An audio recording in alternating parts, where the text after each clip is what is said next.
नमस्कार, आगळी वेगळी रेसिपीमध्ये तुम्हा सगळ्यांचे मनापासून खूप खूप स्वागत आहे। तर आज आपण मस्त मूग डाळीचे सांडगे कसे करायचे ते बघतो। तर याला मुगाच्या वड्या असे सुद्धा म्हटले जाते। किलोच्या प्रमाणात आहे, स्टेप बाय स्टेप कृती आहे। डाळ किती घ्यायची अचूक प्रमाणात सांगितलेलं आहे, किती तास भिजवायची ते सुद्धा सांगितलं आहे। त्यासाठी तुम्हाला व्हिडिओ संपूर्ण बघायचा आहे, अजिबात कुठेही स्किप करून बघू नका। चला तर मग झटकीपट आपण मुगाच्या डाळीचे सांडगे बनवायला सुरुवात करूया।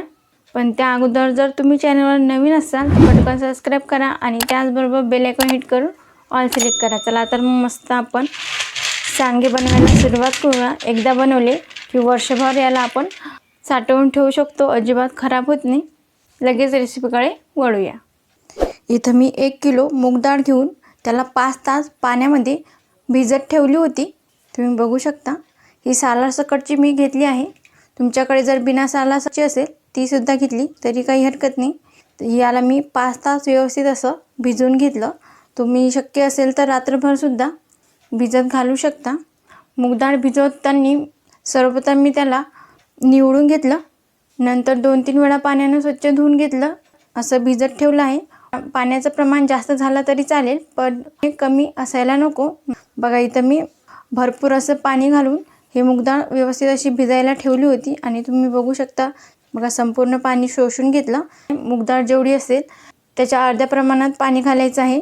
तुम्ही बघू शकता मस्त इथं हे टपोरी झाली आहे। तर त्यासाठी आपल्याला मोजकच साहित्य लागणार आहे। तर इथं 5-6 लसूण पाकळ्या बारीक कट करून घेतला, 1 चमचा जिरे, 1 चमचा हळद, 1 चमचा लाल तिखट, चवीप्रमाणे मीठ। तुम्ही तिखटाचं प्रमाण कमी जास्त करून तुम्ही घेऊ शकता। आता सगळ्यात आधी आपल्याला ही डाळ धुवून काढायची आहे। तर इथे मी संपूर्ण पाणी निथळून काढते। मूग डाळीची साल काढण्यासाठी इथं मी एक मोठी परात घेतली आहे। आता या परातीमध्ये आपल्याला ही मुगाची डाळ अर्धी घालून घ्यायची आहे।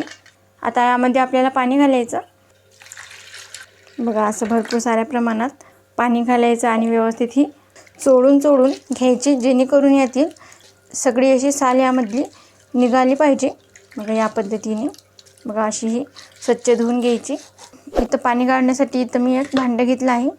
यामध्ये आपल्याला ही पाणी निथळून काढायचं आणि तुम्ही बघू शकता यामधील ही जी साल आहे ती अशी सहज निघते। बघा या प्रमाणे यामध्ये ही साल निघालेली आहे। आणखी याला एक वेळ धुतलं की संपूर्ण साल निघून जाईल। परत पाणी यामध्ये घालायचं। तुम्हाला आणखी मी याचे साल काढून दाखवते। बघा साल संपूर्ण निघलेली आहे, परंतु आपल्याला ही साल व्यवस्थित अशी गाळून घ्यायची आहे।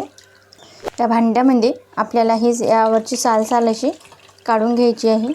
बघा या पद्धतीने तुम्ही बघू शकता संपूर्ण अशी साल निघाली आहे। मस्त अशाच पद्धतीने आपल्याला सगळी साल काढून घ्यायची आहे। स्वच्छ यावरची साल निघेपर्यंत आपल्याला 3 वेळेस ही डाळ धुवून घ्यायची आहे। या पद्धतीने मी 3 वेळेस सगळी डाळ धुवून घेते आणि सगळी साल याच्यावरचे निघून जातील। बघा इथे मी सगळी मूग डाळ धुवून घेतली आहे आणि तुम्ही बघू शकता मस्त याची साल निघाली आहे। मूग डाळीतलं पाणी नितळण्यासाठी मी चाळणी घेतली आहे आणि त्यामध्ये ही डाळ घालून घेतली। यातील संपूर्ण पाणी नितळेपर्यंत आपल्याला ही डाळ अशीच या चाळणीमध्ये ठेवायची आहे। बघा यातील संपूर्ण पाणी असं नितळलं आहे आणि डाळ सुद्धा कोरडी झाली आहे। खालच्या बाजूला थोडीशी अशी प्लेट ठेवायची आहे आपल्याला। आणि इथं मी मिक्सरचं भांडं घेतलं, यामध्ये आपल्याला ही डाळ घालून घ्यायची। मिक्सरचे जे मधलं भांडं असते ते घ्यायचं, तर यामध्ये ही डाळ घालून घ्यायची। पाणी न घालता आपल्याला याचं जाडसर असं वाटण करून घ्यायचं आहे। लक्षात ठेवा, आपल्याला बारीक अशी पेस्ट करायची नाही, जाडसर प्रमाणात हे वाटण करून घ्यायचं। आता मिक्सरला लावायचं झाकण आणि याचं जाडसर असं वाटण करून घ्यायचं। बघा इथं मी मिक्सरला मूग डाळ छान अशी जाडसर वाटून घेतली आहे। तुम्ही बघू शकता एकदम बारीक पेस्ट झालेली नाही। याच पद्धतीने आपल्याला सगळी मूग डाळ छान अशी जाडसर वाटून घ्यायची आहे। बघा इथे संपूर्ण मूग डाळ मी मिक्सरला छान अशी जाडसर वाटून घेतली आहे। तुम्ही बघू शकता रवाळ टेक्स्चर असलं पाहिजे। आता यामध्ये आपल्याला चवी ॲड करायची आहे। तर इथं मी लसूण आणि जिरं जेव्हा मूग डाळ काढली त्यामध्येच मी वाटून घेतलं आहे, तर ते मी सांगायला विसरली।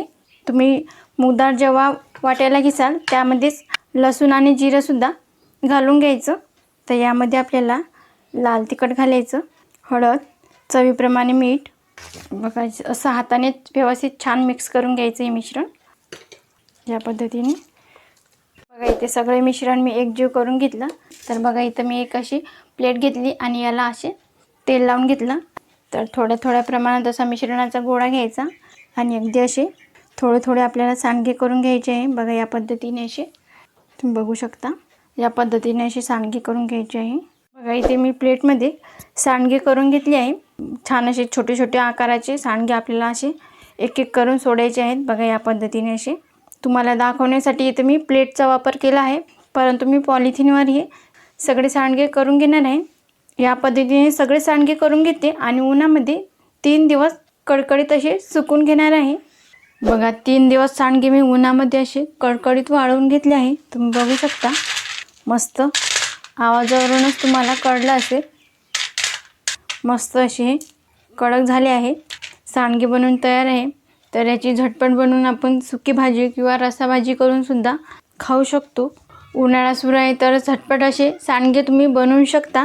तेही 1 किलोच्या प्रमाणात आहे.